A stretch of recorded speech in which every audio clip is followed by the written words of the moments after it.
So I know we talked earlier about Coach Burton being your younger brother. Any kind of stories you can tell us about relationship growing up? I'm supposed to have him on the podcast here in the next week or so. Any kind of stories I can or questions I can ask him to make keep him on his toes? Yeah, you can always keep him on his toes. I mean, so naturally, there's always that sibling rivalry that happens, whether you want it to happen or not. Now we're close. He was a better high school player as far as points scored. My teams always won more. I can say that. We competed against each other in college, so I got some good stories there. But the one-on-one battle, you always have those games where you play and it's like it doesn't feel as serious and you're just playing around. But there was a moment where it's like, okay, from now on, when we play one-on-one, it's serious and you won't beat me from this point on. And he never beat me from that point on. Now we had to stop playing because it got a little bit too intense.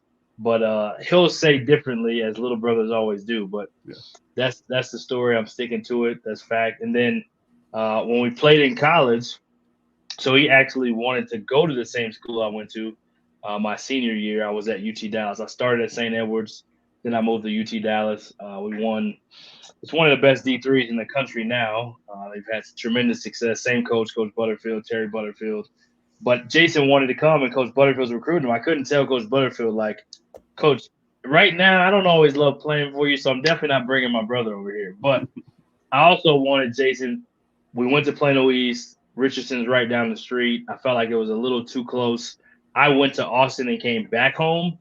So Austin College, he decided between Austin College and Wash U in St. Louis, or DePaul, excuse me, DePaul in the Division 3. That's a really good school. So anyway, he ends up going to Austin College, which was an hour away, which was perfect. He got to have enough time. He got to have his own journey that we already talked about a little bit, and great education. So we ended up playing against each other. We're in the same conference. So the first time, I don't remember first or second, we played at home. We beat them relatively bad.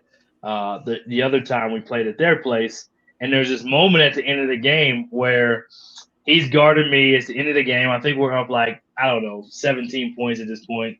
There's like 2 minutes on the clock, maybe minute and a half. I see my subs over there. I'm exhausted. I played probably way too many minutes. And he's defending me, and he's like all excited. The crowd kind of gets into it. So without making excuses, I make a tired crossover. Like, let me just try to beat this guy real quick. We're not trying to score. We're just trying to waste clock. And he takes it. He picks it. That's kind of his thing. He was sitting on that move. He knew that one from the driveway, and he got it. So I'm like, oh man, I gotta chase this dude down now. Not having a ton of energy left. Know my stubs over there. So anyway, he's like so excited and eager. He's going. There's no one on the side of half court. I'm trying to catch up, but I'm a little bit slow trying to catch up as he picks it. So I'm chasing him down, thinking like I don't think I'm gonna be able to contest it. So I'm just trying to run fast enough so I can be in his sight. So anyway, he's got this wide open layup, and so he takes it back to like fifth grade, where every fast break is almost like that excitement, but then it hits all backboard, and he doesn't make the layup. I get the rebound. I think something happens. I get my sub. We get to laugh about it, and he was so excited about the steal that he forgot to make the layup. I'll have to be sure and bring that one up when I get him on the podcast. Yeah, it might change in his mind, but we got film on that one. We got film. Okay, might have to pull that up so when I get him on, just so we can have some proof of it. Yeah, you might have to go to the archives. You might have to do Yeah, that. yeah. So, what for North Texas fans? What does a Jason Burton coached women's team? What's it going to look like? What should we look forward to this next season coming up? Yeah, good question. So, naturally, I've watched his teams play a lot, but I was coaching the same time he was coaching for much of our careers until this last couple years. So I got a chance to do broadcasting for the team that was number one in the country. I got a chance to see them play, and then I also got a chance to broadcast them in the NCAA tournament when they were D2. And then this last year, Division 1, I got a chance to do all of their home games. So we did probably 18 home games, I believe they had. No, excuse me, 18 home games with both teams. I believe they had 9 or 10. So anyway, got a chance to see them a lot up close, and then I got a chance to do the Southland Conference men's tournament and watch their team play there too, where they made it to the semis. So Definitely a tough team.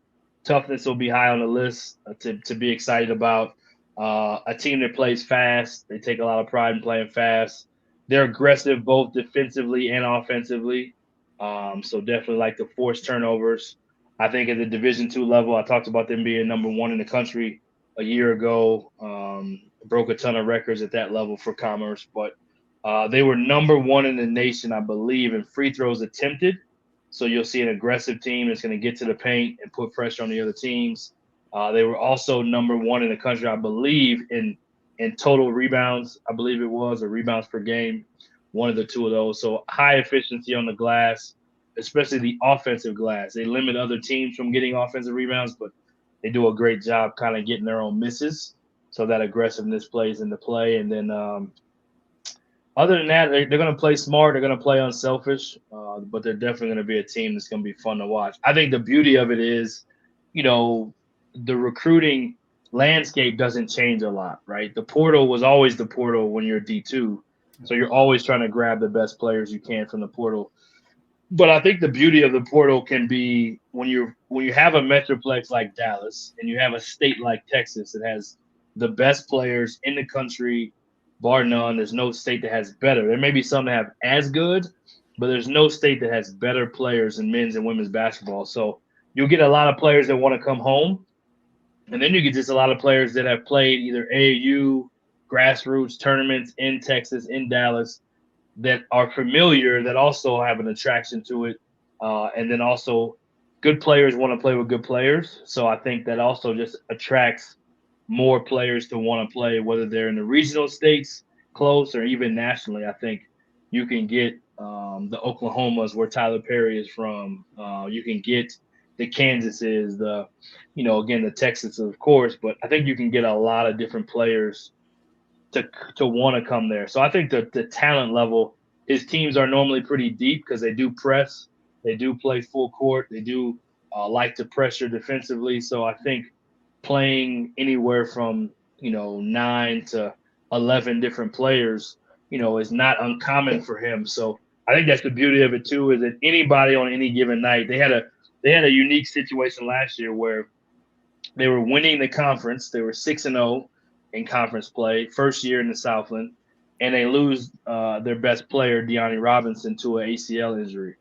And from that point on, and they really ended up losing. If you look at the whole year, 4 of their top 6 were out of the lineup, and they're so deep that they were able to get to the semifinals of the tournament and almost get to the championship game in year one, just because there's so much talent on the roster. You ended up having no point guards. You're playing without a point guard. You're kind of running flex, but they just had just a gritty, kind of confident, selfless mindset that I think fans can kind of get excited about. And I think you're going to consistently have enough talent along with character, people that you want to root for, girls that are going to lay it on the line. He's got a really talented staff, so I'm excited for what's to come. And I think the other part I say about Jason Burton's teams is once he built it at Commerce, they were consistently one of the top teams in the country, nationally ranked. He was coach of the year. They won championships. They made it to the championship game of the tournament, I believe, 3 years in a row. So you're just going to expect kind of that consistency in winning and competing with the best.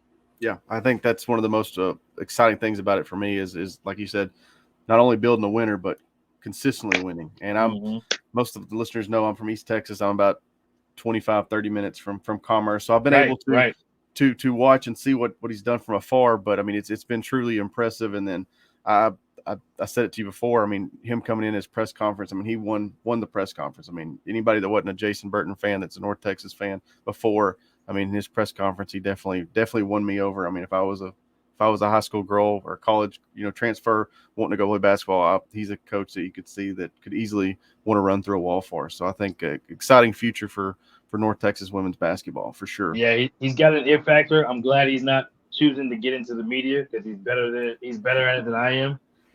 He's just a natural at being able to speak and communicate his message. Natural to be able to connect to his players and his staff. So.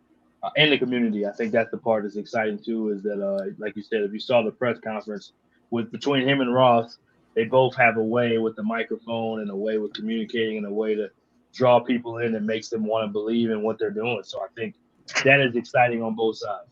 Well, we'll let you keep being the basketball analyst, and we'll hopefully he has a long career there on the Super Bit sidelines. But you Absolutely. mentioned Ross. I think, like I said, the unique part of this interview that I was excited about was not only being brothers with Jason, but you've worked with Coach Hodge.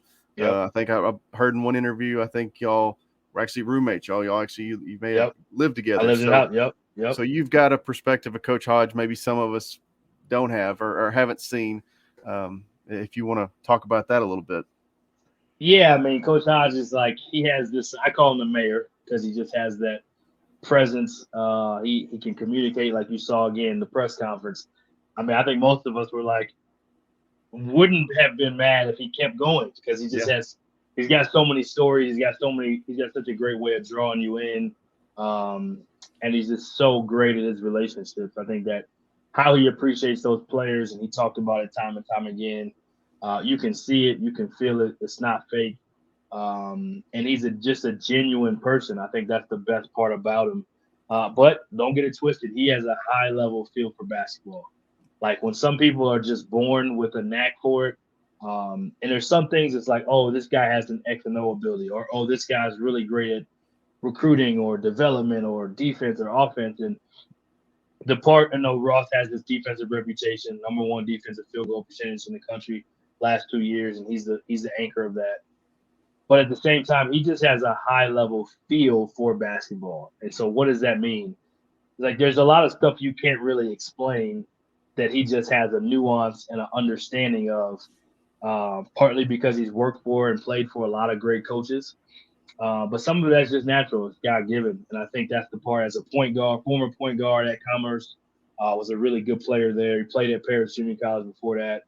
And, going back to his roots, I think the cool part about Ross, he has such a relatability and comfort level in his own skin that people kind of wonder even in recruiting. But, I mean, we had an NBA player, Jonathan Simmons, that we both recruited at Paris Junior College that we got to coach, that played for the Spurs, played for Orlando Magic, played for the Sixers from Houston, Texas. A number of other great players that have played professionally. So recruiting is a natural thing for him. He has an eye for talent. He has a great way about his comfort level around high-level players and how to speak a language that makes them comfortable but also challenges them. I think that's a unique part about him.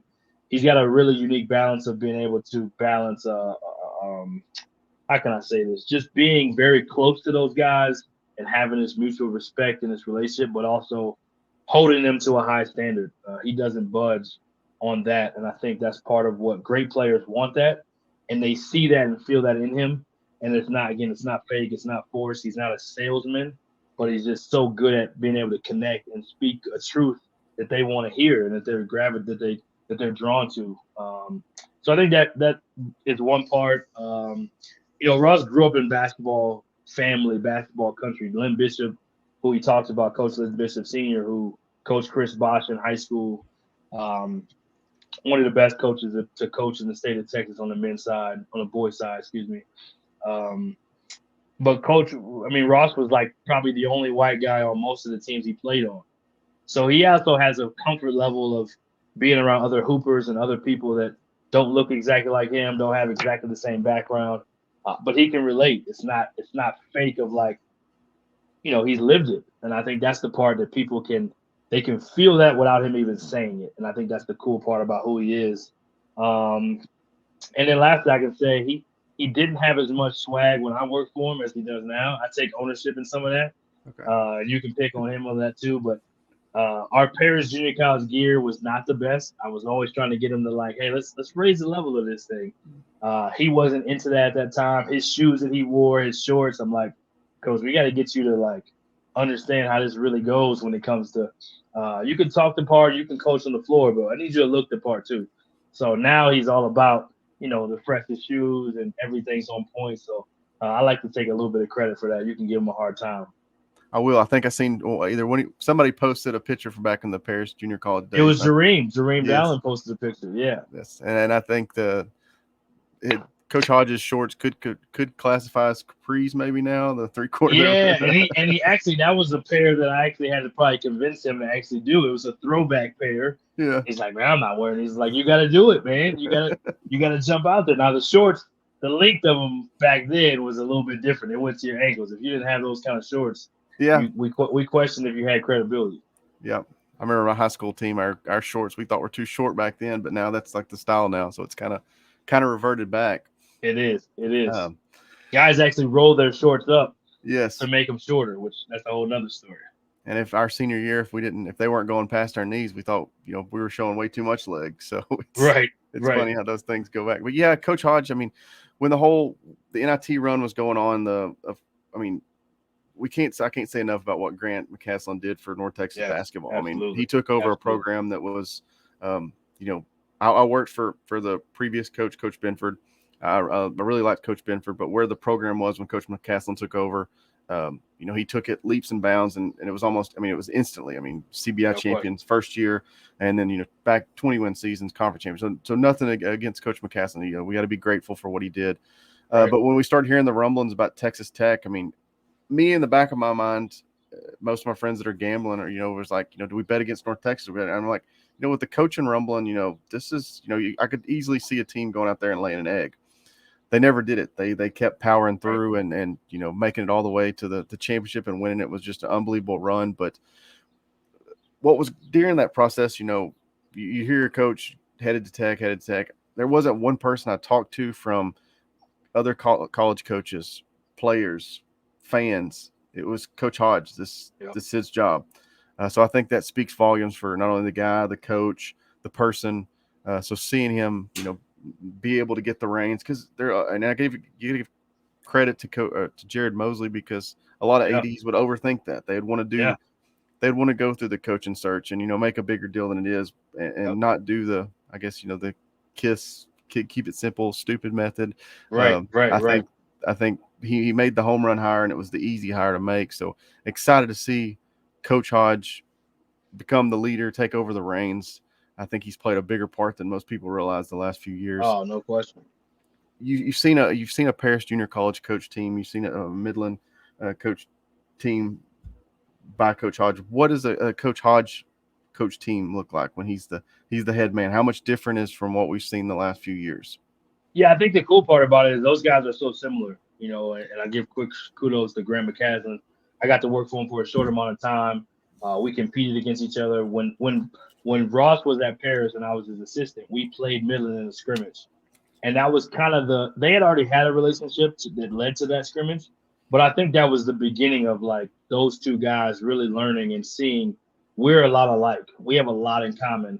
And the beginning of the relationship forged. And some people may not know this, but Grant left to go to Midwestern State, and who replaced Grant was Ross Hodge.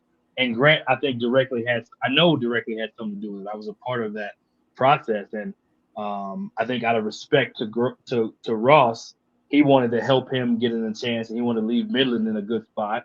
And so similar to how they left there, they're doing the same thing where they work together here. And I think that's the part where Grant understands winners. He understands competitors. He understands people that are high-quality people. If you look at the staff and the people that he's been around, obviously at Baylor, and you look at the Baylor tree, and you look at the assistants that he brought with him, it says a lot about, even going back to when they were at Arkansas State, Ross had to take a sacrifice to leave Colorado State financially, to leave just a high-level program, to say, hey, let's do this together.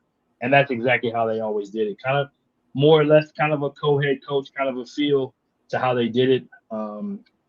And so I think you're going to see a lot of the similarities, the quality of people, the quality of player, the level of talent, the quality of on the floor player as well. I don't think a lot's going to change, to be honest. The staff will look different. They're not exactly the same person, so the feel of some of it may be a little bit different, but essentially because they were so, neck to neck and so tied so closely in all of it, I think it's going to look relatively similar. Now, the other part that you can say that both of them have a 85, 87% winning percentage prior to coming to the Division I level. So I think you can also expect just that kind of, again, that standard of excellence, that competing. You heard in the conference championship is that we respect. I mean, in the press conference, we respect everyone, but we fear no one, and that's part of what makes Hodge who he is. And the North Texas team is still going to have. They want to win championships. They're not playing just to play at any point in time. They're not practicing just to practice. Everything is done with an intentionality of, does this move help us win a championship? Whether it's recruiting, whether it's hiring, whether it's scheduling, everything is around that, and that's why those guys work so well together. So you'll see the same thing at North Texas. Excuse me, North Texas. You also see the same thing at Texas Tech. That's just who those guys are and who they've always been. You mentioned something a while ago about recruiting. So I started doing this covering football recruiting. Basketball has kind of always been my passion. It's the main sport I played growing up. Brothers, like I said, mentioned him. He's a coach. But the thing that's interesting to me is college basketball recruiting is so much different than college football recruiting. Yeah. What I mean by that is you look at the men's basketball team for general. You had Abu Usman from New York. You had Tyler Perry from Oklahoma. You went and got Tyler Eady from North Dakota State. Can you kind of explain the differences? I mean, how you don't see a North Texas team with just a bunch of DFW and Houston kids. It seems like it's a broader deal. Also, it seems like to me it's a little more quiet on the basketball front. What I mean is a high school football kid that's got offers is posting every day as top 10, as top 5, as top 6.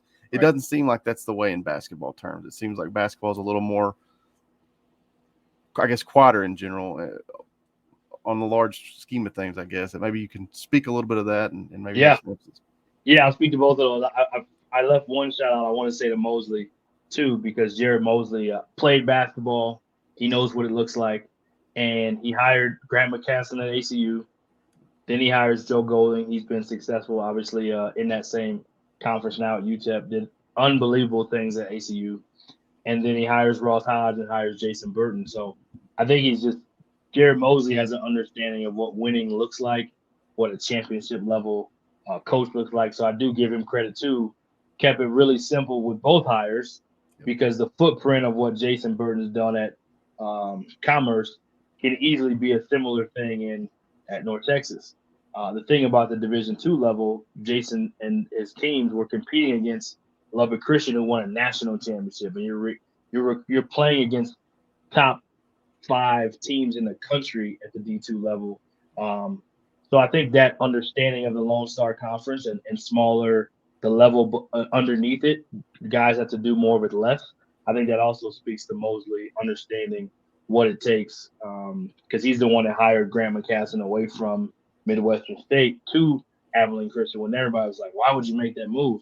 So anyway, I want to give a quick shout out to Jared Mosley because I think he's got a real unique feel for this as well. And just to speak on that, I mean, he played a huge part in bringing Grant from Arkansas State. I think he didn't get near enough credit for that. I agree. And then also, I mean, not to kiss butt or anything, but I think the Jason Burton hire is going to go down as a great hire as well. I think I've seen a lot of guys that cover women's college basketball a lot closer than I do say that hire, if he doesn't make that hire this year, that he may not have that chance to make the hire, in the years to come, because I think Coach Burton's on the fast track to potentially a Power 5 job. So I think that him making the hire now instead of waiting, to see what he does at Division I level another year, you may not have the opportunity to get him to North Texas. So yeah, I think there's some truth to that. And he had went on an interview.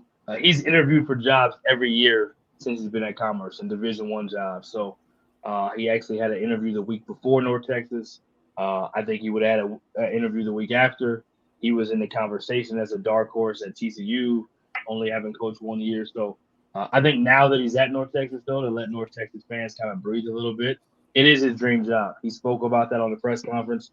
Obviously, I got a little insider information, but his wife being from the Metroplex, him being from the Metroplex, having so many close relationships with AD and men's coach and so many other things, it is a dream job. So I think similar to how he was at Commerce, I think he's been at Commerce for 13 years of his life. I would imagine he's going to be at North Texas as long as they will keep him. So that's a reassuring thing for you guys to know. But as far as the recruiting, I think there's more football players, so it probably feels like it's a lot more. I think the basketball recruiting is happening faster, so it's a little harder to have the top fives, top tens as much. High school kids, you see it with more. Some guys in the portal, you'll see it. But the basketball recruiting, let's not get it twisted. It is definitely frantic, and there's a lot of media guys covering it too. So there's a lot of buzz with it, and there's definitely it does happen faster though. I mean, I think sometimes young people are in the portal for a week to 2 weeks at max, and that's a long period of time. There's some that stretch it out longer. I think a guy like Tyler Perry, who has that kind of leverage and those that many schools recruiting him, I think like he came out with the top four. Now he didn't have the graphic with all the different question marks and Yeah. all of that, but he came out with the top four here recently. So I think it is similar in the fact there's just more football players, so it probably feels a lot more branded on social media or spread on social media more. But as a basketball insider, it's definitely a big thing. A lot of stuff going on. A lot. So and that's what it's. Would you credit AAU to the, I guess, large landscape of seeing a guy like Awu coming from New York? I forgot you asked that part of the question. Well, Yeah, I think I kind of asked three questions in one there, so that was my bad. no, you're good. You're good. I think it has something to do with it, but I think the part with basketball players is they don't really care where they go. They just want the opportunity. And I don't know. I can't speak to football as much. I'm not as familiar. But I think AU does have something to do with it. You're used to traveling. You're used to going to see these different places. You're not afraid because you have ties or familiarity through somebody you played with or somebody you went to camp with or somebody that you competed against that's in that same place. And the relationships in basketball, I think there's a lot of friendships that you see even in the NBA, like guys that have played with each other since they were young, and it just helps build a lot more familiarity. But I think bigger thing in basketball, they just want the opportunity, and if you get an opportunity, it doesn't matter where you're from. And I think that's a good part about how they've hired in the past too. Though I think credit to Dream, credit to AC who was on the staff last year, credit to Matt Brower who's a elite recruiter himself, James Miller who was on the staff, Ross of course. But when you have these backgrounds in junior college, there's one thing about Mac and all those guys on the staff, they all had junior college backgrounds. Well, junior college, you recruit a lot more nationally in junior college.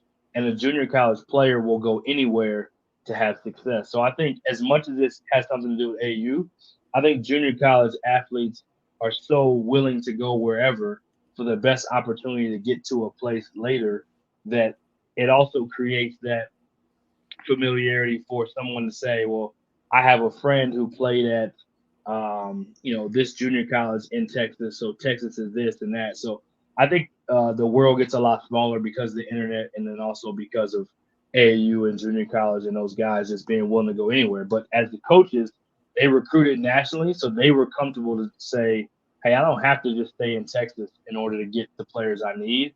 I can go to Michigan or New York or Oklahoma or South Dakota or wherever. And the good thing about the portal now too is college coaches can actually play a hand in helping you to get a player that's leaving sometimes. If that makes sense. So someone from another university that seems like, well, why would that guy go to Texas?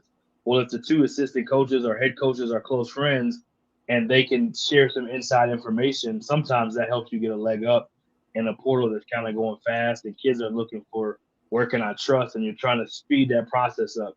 Recruiting used to take years, sometimes months. Now it just takes, a few weeks and maybe even 8 months. So how do you speed up that process? Is sometimes it's because of transfer and relationship. Yeah. Speaking of the transfer portal, that's my next question is how has it changed basketball for the mid majors? We've seen, North Texas, add a Kai Hunksbury from the transfer portal, but then we've seen this week we lost Abu Usman to Xavier. Yep. Looks like we're going to lose Tyler Perry to Kansas State, Texas Tech, one of those two, Florida maybe. So how has it affected mid-major basketball? Has it helped it for the better or has it hurt it? Yeah, that's a great question. I think a lot of people have it's a hot topic, a lot of different variety of answers on this. I think in general, it's helped the game, period. If you look at the NCAA tournament, there's more unpredictability than ever before. There's more parity. For another number one team to lose in the first round again, it's not supposed to happen. It's only happened once prior to this.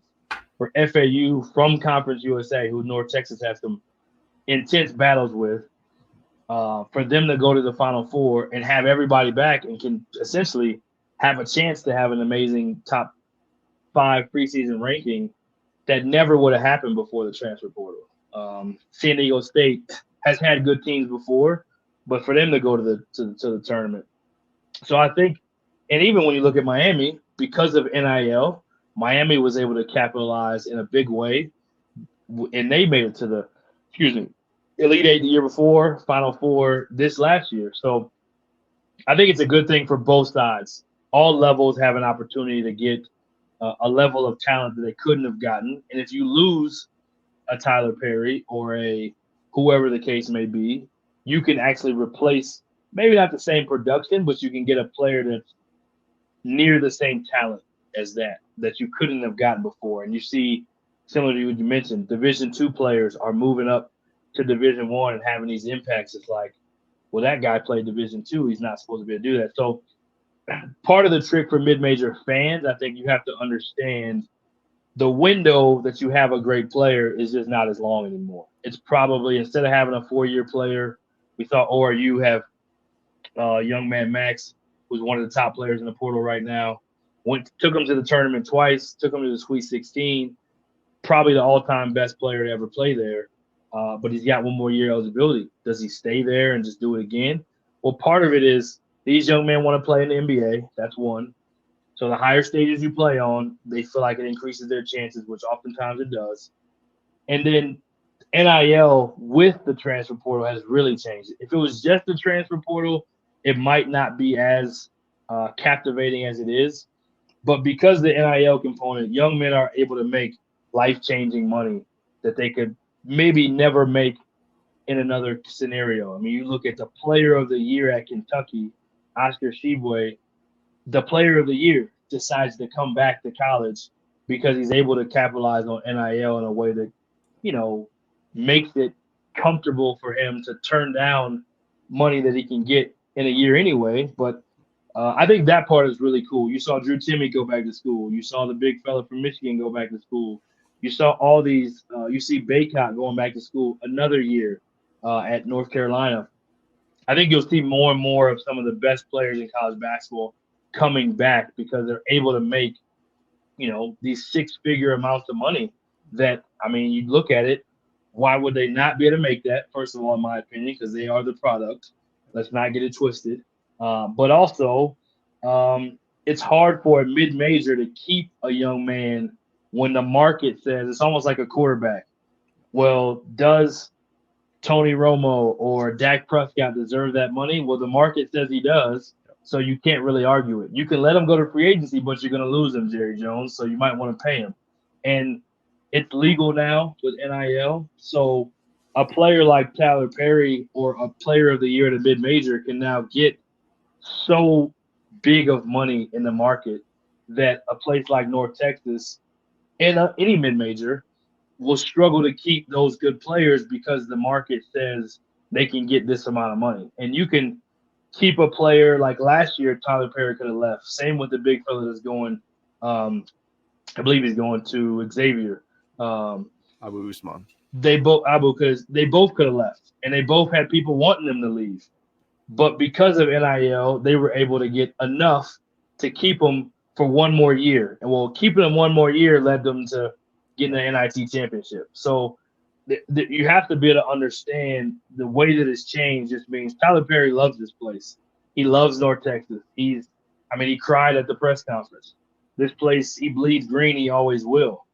But he has a chance to change his family's life with the money he can make in the portal. And he is a guy that'll play pro, but he may not play NBA pro. So the money he can make now may be some of the most earning power he has. So I think you have to understand that now as a fan and just appreciate the coaches. And this is where Jason Burton and Ross Hodge and Grant McCaslin come into play.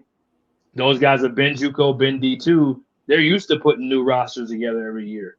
It's not a new thing, where it's a lot of Division I coaches, they've just kind of relied on that 4-year guy and that kind of model of having that sustained success. So I think that's what makes these guys attractive. And I go back to Jared Mosley being a Division II AD and player. He understands these guys can put pieces together every year that we're going to need now in this new day and age, if that makes sense. Absolutely. It's something I never thought about. My brother played 2 years of JUCO ball, and I remember from his freshman year to sophomore year, it was a completely different team. It was my brother and like one other guy, and then the rest of the team was completely different. But they were much better the second year. So, I mean, when Ross said that, I believe it was in the press conference, about the JUCO coaches, I never really thought about that route with the transfer portal, but I think it gives North Texas a huge leg up moving forward. Yeah. With that background of, trying to rebuild a roster, every year pretty much. And I think the cool part for North Texas, too, for the fans, I mean, just going to the American, it just creates a lot more opportunity to be in a two-bid league, right? Memphis and Houston have been the teams in that conference. Wichita State's gone, made some deep runs, and they went recently as well. FAU coming into the league, and Memphis, they were both tournament teams just last year. North Texas, a tournament team just a couple years ago. You have programs that have been in this tournament, and you have a league that has had two bids every year, if not three. So I think that part is exciting too, because when you start getting into multi-bid leagues, now you can get a better player too. Now players are attracted to come into a league that they know, hey, we don't have to be the one team to win the conference tournament just to go. There's enough opportunity for those quad one wins, the key word for NCAA tournament, quad one wins. You'll have a chance just next year with FAU being a preseason 5 to 10 team probably. Memphis being a top 25 team normally every year, you'll have a chance for some quad one wins, which I think is really a really attractive thing for fans. And then you go to the women's side. The women's side also had ECU and South Florida go to the tournament. I was blessed to call some games in that league quite a bit and work their conference tournament, and two-bid league again. So you have an opportunity to actually get multiple teams in the national NCAA tournament, which I think is also really exciting for fans and for recruiting and for the coaches. Yeah, exciting times ahead, I think, for North Texas men's and women's basketball, and I hope I can get you on many times the next year talking basketball. Absolutely. And I've really enjoyed it. Tell the Go Mean Green fans where they can find you at. I know Coach Burton 13 on Twitter. All Access Network on YouTube. Yep. So All Access Network, similar to what you're doing here, we've done interviews with some Mean Green players and staff. We've had Ross Hodge on. We've had Jareem Dowling on when he was with the staff. We had Tyler Perry on. He was one of the players of the week his first year at North Texas. So we do quite a bit of stuff to cover college basketball. Try to give more love to the mid-major and junior college and lower level. So that's been a lot of fun. So you can find us on YouTube and on social, allaccess_net. And then I'm Coach Burton 13 on Instagram and Twitter. And yeah, look forward to coming back anytime and talking Mean Green hoops and American hoops and all kinds of men and women. We don't discriminate here. We're on both sides. Exactly. Man, I've enjoyed it. It's been a good time. Hope to have you back on. Until we talk again, Go Mean Green. Go Mean Green. Thanks, man. Yes, sir.